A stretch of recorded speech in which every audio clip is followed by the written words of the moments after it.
بسم اللہ الرحمن الرحیم۔ السلام علیکم ناظرین، میں ہوں جیم جمالی اور آپ دیکھ رہے ہیں ڈیجیٹل کے سب سے بڑے چینل نیوز پاکستان کا پروگرام اے ٹو زی۔ ناظرین، آپ کے علم میں ہے کہ امریکی صدر ڈونلڈ ٹرمپ نے چین کا 2 روزہ دورہ کیا ہے۔ امریکی صدر کے چین کے دورے کو عالمی سطح پر بہت زیادہ اہمیت دی جا رہی ہے۔ امریکی صدر ڈونلڈ ٹرمپ اور چینی صدر شی جن پنگ نے بیجنگ میں تجارتی مذاکرات کے دوران ایک دوسرے کے ساتھ تعلقات کو دنیا کا سب سے اہم اور فیصلہ کن رشتہ قرار دیتے ہوئے تعاون جاری رکھنے کے عزم کا اظہار کیا ہے۔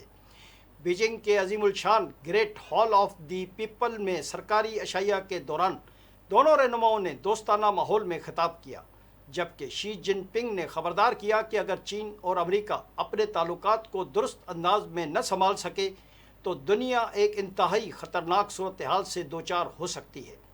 شی جن پنگ نے کہا ہے کہ ہمیں اس تعلق کو کامیاب بنانا ہے اور کبھی خراب ہونے نہیں دینا۔ ڈونلڈ ٹرمپ نے شی جن پنگ کو دوست قرار دیتے ہوئے ان کی قیادت کی تعریف کی۔ انہوں نے کہا ہے کہ ہم دونوں کا مستقبل شاندار ہوگا۔ میرے دل میں چین اور آپ کی قیادت کا بے حد احترام ہے۔ ڈونلڈ ٹرمپ نے شی جن پنگ اور خاتون اول پینگ لی یوان کو 24 ستمبر کو وائٹ ہاؤس آنے کی دعوت بھی دی۔ دوسری جانب شی جن پنگ نے کہا ہے کہ دنیا ایک نئے موڑ پر کھڑی ہے اور دونوں طاقتور ممالک کے ذہنوں پر تاریخ کی بڑی ذمہ داری عائد ہوتی ہے۔ انہوں نے سوال اٹھایا کہ کیا ہم مل کر عالمی چیلنجز کا مقابلہ کر سکتے ہیں اور دنیا میں استحکام لا سکتے ہیں۔ چینی قیادت نے ٹرمپ کے استقبال کو خصوصی اہمیت دی۔ امریکی صدر کا استقبال great hall of the people میں کیا گیا، جبکہ نائب صدر ہان زینگ خود ایئرپورٹ پہنچے، جو کسی امریکی صدر کے استقبال کے لیے اب تک کا سب سے اعلیٰ چینی سرکاری استقبال قرار دیا جا رہا ہے۔ دونوں رہنماؤں نے اس بات پر اتفاق کیا کہ چین اور امریکہ کے تعلقات کو تعمیری، اسٹریٹجک اور مستحکم بنیادوں پر آگے بڑھایا جائے گا۔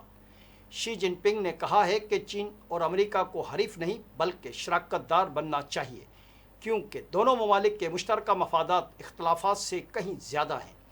شی جن پنگ نے عندیہ دیا کہ چین مواقع کے دروازے مزید کھولے گا، جبکہ ڈونلڈ ٹرمپ انتظامیہ چین سے سویا بین، گوشت اور طیارے خریدنے کی توقع رکھتی ہے۔ یاد رہے کہ گزشتہ برسوں دونوں ممالک کے درمیان ٹیرف جنگ شدت اختیار کر گئی تھی، تاہم بعد میں ایک عارضی تجارتی جنگ بندی پر اتفاق ہوا تھا۔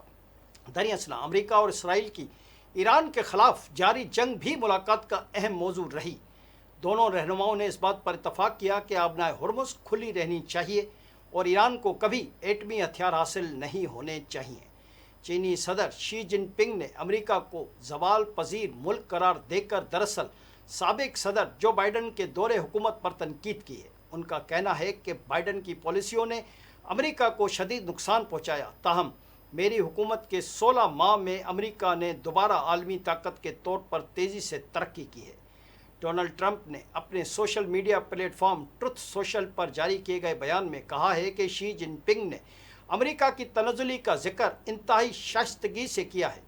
صدر ڈونلڈ ٹرمپ کے مطابق چینی صدر دراصل بائیڈن انتظامیہ کے 4 برسوں میں ہونے والے نقصان کی جانب اشارہ کر رہے تھے۔ کھلی سرحدوں، مہنگے ٹیکس، جرائم، متنازع سماجی پالیسیوں اور خراب تجارتی معاہدوں نے امریکہ کو کمزور کیا۔ انہوں نے دعویٰ کیا کہ اب اسٹاک مارکیٹ، روزگار اور بیرونی سرمایہ کاری میں غیر معمولی بہتری آئی ہے۔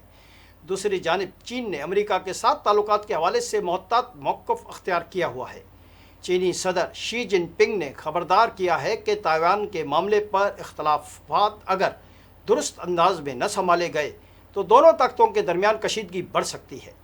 بین الاقوامی میڈیا رپورٹس کے مطابق ایران، تائیوان اور منشیات کی اسمگلنگ جیسے معاملات پر امریکہ اور چین کے درمیان اب بھی بڑے اختلافات موجود ہیں، تاہم دونوں رہنماؤں نے تعلقات بہتر بنانے کی خواہش ظاہر کی ہے۔ جی ناظرین، دراصل روس کی سلامتی کونسل کے سیکرٹری سرگئی شوگوئی نے کہا ہے کہ افغانستان میں 18,000 سے 33,000 کے درمیان دہشت گرد موجود ہیں۔ سرگئی شونیگو کا اپنے بیان میں کہنا تھا کہ ان دہشت گردوں کا تعلق 20 سے زائد گروہوں سے ہے اور یہ افغانستان میں آزادانہ طور پر رہ رہے ہیں۔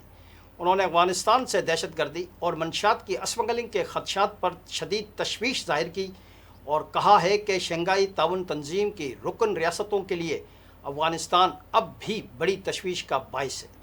دوسری جانب روس اور یوکرین کے درمیان جنگی قیدیوں کا تبادلہ ہوا ہے۔ روسی خبر رساں ایجنسی RIA کے مطابق دونوں ممالک نے 205 جنگی قیدی ایک دوسرے کے حوالے کیے۔ روسی وزارت دفاع نے سوشل میڈیا پر جاری کیے گئے بیان میں کہا ہے کہ روسی فوجیوں کی واپسی میں متحدہ عرب امارات نے انسانی ہمدردی کی بنیاد پر اہم کردار ادا کیا ہے۔ وزارت دفاع کے مطابق رہا کیے گئے روسی فوجی اس وقت بیلاروس میں موجود ہیں، جہاں انہیں طبی اور نفسیاتی معاونت فراہم کی جا رہی ہے۔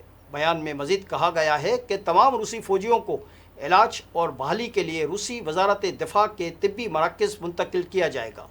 رواں ماہ روس نے کہا تھا کہ امریکی صدر ڈونلڈ ٹرمپ کی ثالثی میں ہونے والی 3 روزہ جنگ بندی کے تحت قیدیوں کے تبادلے پر اتفاق ہوا تھا۔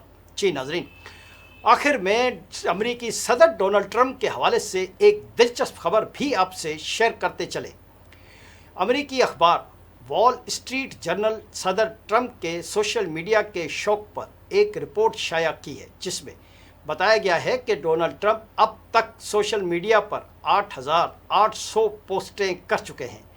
اخبار کے مطابق صدر ڈونلڈ ٹرمپ نے پیر کے روز 3 گھنٹوں میں سوشل میڈیا پر 55 پوسٹیں کیں۔ ان میں سے زیادہ تر میں دوسرے اکاؤنٹس کی پوسٹوں کو ری پوسٹ کیا گیا تھا۔ وال اسٹریٹ جرنل کے مطابق صدر کا عہدہ سنبھالنے کے بعد سے ڈونلڈ ٹرمپ کے ٹروتھ سوشل پر فالوورز کی تعداد 1,26,00,000 ہو چکی ہے، جو ان کے عہدہ صدارت سنبھالنے سے پہلے 46 لاکھ تھی۔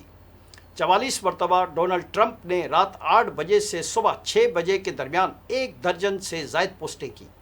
پچھلے سال 1 دسمبر کو انہوں نے رات 8:15 سے 12 بجے تک 160 پوسٹیں کی۔ وہ دوسروں کی پوسٹیں ری پوسٹ بھی کرتے ہیں۔ پچھلے سال ستمبر سے اب تک ٹرمپ نے 120 پوسٹوں میں صومالیہ کو نشانہ بنایا، جن میں امریکی کانگریس کی رکن الہان عمر کے خلاف پوسٹیں بھی شامل ہیں، جو صومالیہ نژاد ہیں۔ وال اسٹریٹ جرنل کے مطابق ڈونلڈ ٹرمپ کی انتظامی معاون نیٹلی ہارپ سوشل میڈیا پر کی جانے والی پوسٹیں صدر ڈونلڈ ٹرمپ کے پاس لاتی ہیں، اور جو وہ منظور کرتے ہیں انہیں ری پوسٹ کر دیا جاتا ہے۔ ڈونلڈ ٹرمپ کی ہدایت پر نیٹلی ہارپ نے اوباما اور میشل اوباما کے خلاف نسلی امتیاز پر مبنی پوسٹیں بھی کی تھیں، جو بعد میں ہٹا لی گئی تھیں۔ آج کے لیے اتنا ہی۔ اگلے پروگرام تک کے لیے اپنے میزبان جی ایم جمالی کو اجازت دیجیے۔ اللہ حافظ۔